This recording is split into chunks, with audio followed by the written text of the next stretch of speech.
Hi, welcome back to the channel. I thought today, because we're in isolation, I spend a little bit of time chatting about what we can do, what we can't do. A lot of people during this coronavirus are moaning about we can't go out, we can't do this, we can't do that. Don't think about what you can't do, because you can't change it. Think about what you can do. And martial art training, Wing Chun training is something that you can still do.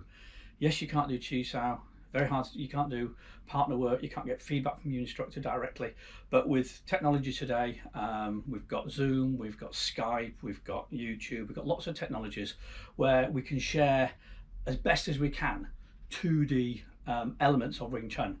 We know it's a 3D interactive, close protection, close quarter, get in close to your partner type of martial art. It's a very, very close quarter thing, but that's not available. And it's a 3D thing, showing you shapes and positions from a camera is very, very different to you being able to walk around and look at it and position it. But it is better than nothing. So let's think about what we can do, think about some what we can train in isolation, think about the elements that we can benefit from.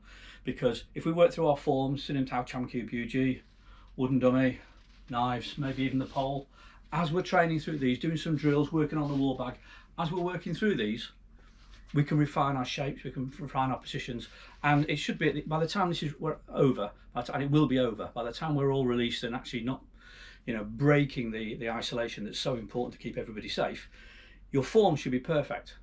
That will only happen if you use your mind as well as train your body. When you do Hun Sao, think about what you're doing. My elbow at the moment is facing the floor. Okay, so when you do Hun Sao, what I don't want to see is the elbow rotating. If you're rotating the elbow like this, all the work's being done by the rotator cuffs in the shoulder. You're not actually training your wrist at all, because the wrist isn't changing, it's not doing anything. If you keep your elbow to the floor here, then pull up, keep the elbow facing to the floor, and then rotate, all the guys that attend the muscle groups, they're under duress. That's what Hun Sao is there to, partly to strengthen the wrist. So when you hit something here, as long as you've got a good fist, then the hand's not going to collapse, elbow's unlikely to collapse, shoulder's unlikely to collapse.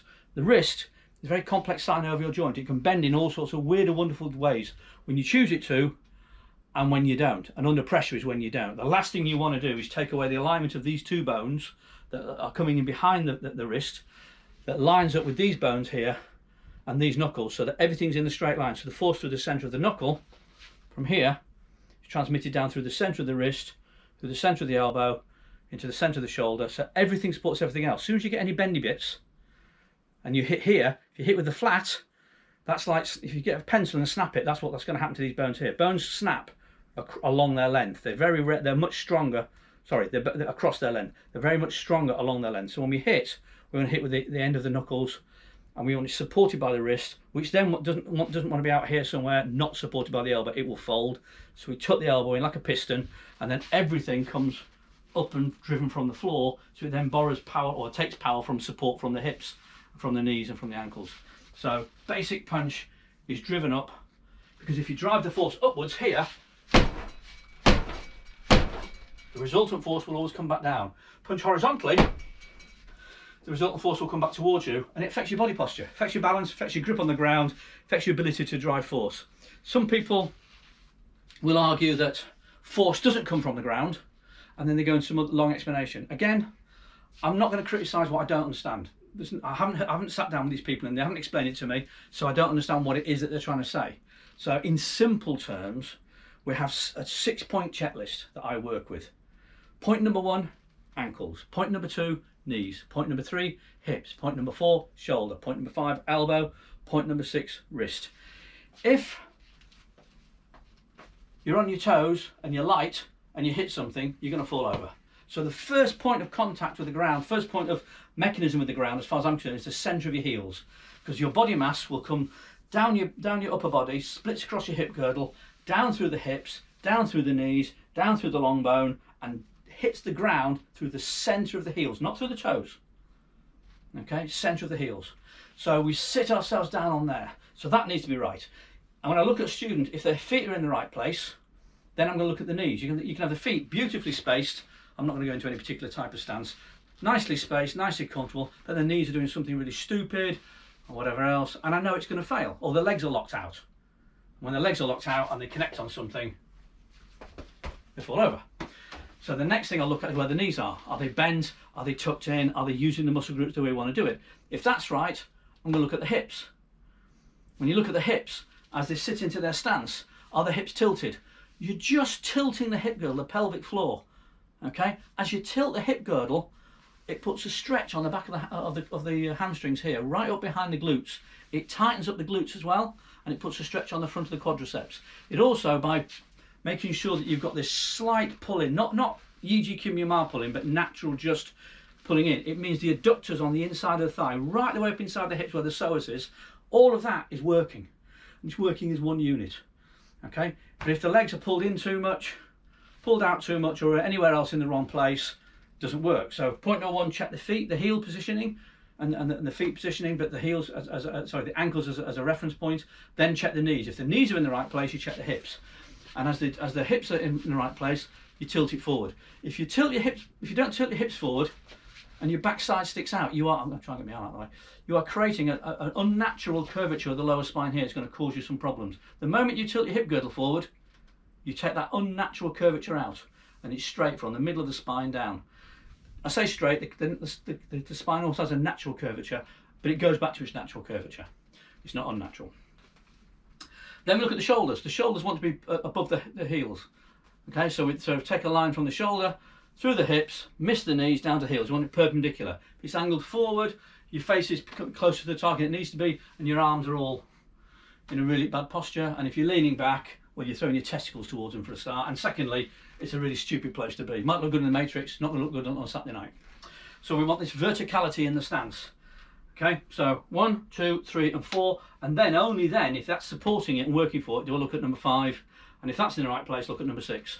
And that's about the alignment of the skeleton. It's aligning the skeleton and then letting the muscle groups do the work for you that gives it its power. So for example, Tansal, when we put Tansal forward here, we've got a wrist on our centre line, and the reason for our wrist on the centre line, and I know it's an imaginary centre line, I know it's a virtual centre line when we're training solo, it's this line in front of us. The line goes out 360 degrees all over, and you move to suit. But in training, Sunim Tao forms, we've got this virtual centre line in front. It's our personal reference line because we've got nothing else to reference. So Tansa goes on the centre line. The concept being, if your hands are on the centre line, your opponents can't be. So have your hands on the centre line. However you put your hands, doesn't matter. If your hands are on the centre line, your opponents can't be, because they can't come down. You're forcing them to take longer, more circular path. And as they take that circular path and open up, you get the gift of the centre line back. So that's why we travel up and down the centre line an awful lot. Not because, as some people will seem to disbelieve or reinvent or invent wrongly. It's not because people only attack from the front. I remember once somebody saying to me, why in Chum Kyu, in the last section of Chum Kyu, the way I was taught it, we do this 135-degree kick with the left leg, but we don't do it with the right leg. And someone's like, oh, well, why do we only kick with the left leg? And I said, oh, it's because the Chinese only attack from the left. He went, really? No, numpty. No, it's superstition. 108 movements is 108 is a lucky number in Chinese. Sunim Tao, if you count the movements, 108. Chum Kyu, 108. Buji, 108. Muk Yang Jong, 108, etc., etc. It's just superstition. 3 is a lucky number, 9 is a lucky number, 27, 108 is a lucky number. So 108 movements with the Chum Kyu because there's no right kick. Not because they only attack from the left, ironically. It's the same as Muk Yang Jong, the wooden dummy. People say, how many moves is the wooden dummy? The way I was taught it, when you count them, and I go through the form that I've done, the way I was taught it, 108 movements. Okay, but if you actually count the number of movements you perform, it's 116. So I was like, well, is it 108 or 116? They go, yes. Well, is it 108? Yeah. Or is it 116? Yeah. And I was like, I don't get it. And what it is, superstition. On the Muk Yang Jong, there are 8 kicks. You do 8 with the left. You also do the same kicks, 8 on the right. Therefore, there's 8 different kicks, 108. So 108 movements on the wooden dummy if you count the kicks together. 116 if you count them actually. And that's the reason why I've not got a Chinese accountant, because it worries me a bit. But that's the reason why I was taught, and the way that I was before shown it.